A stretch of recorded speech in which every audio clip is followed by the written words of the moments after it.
Sesiapa yang membina masjid kerana Allah, Allah Subhanahu wa taala akan membina rumahnya di dalam syurga. Bismillahirrahmanirrahim. Assalamualaikum warahmatullahi wabarakatuh. Alhamdulillah wassalatu wassalam ala Rasulillah wa ala alihi wa sahbihi ajma'in. Muslimin dan muslimat yang dirahmati Allah sekalian, pada kesempatan ini saya berada di tapak binaan Masjid Qaryah Sungai Jagung, Sungai Petani Kedah.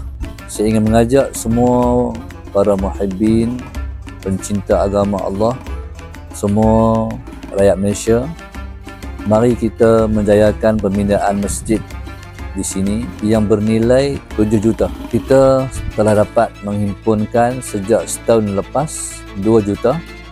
Jadi yang berbaki itu saya pohon, marilah kita bersama-sama menghimpun untuk menjayakan pembinaan masjid di Sungai Jagung ini, insya-Allah.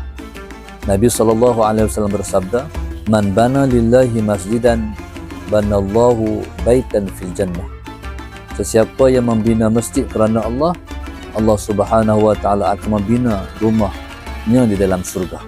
Dan mari bersama-sama kita merebut peluang keemasan ini untuk membina rumah dalam syurga dan menjayakan kita di dunia dan juga di akhirat nanti, insya-Allah. Assalamualaikum warahmatullahi wabarakatuh.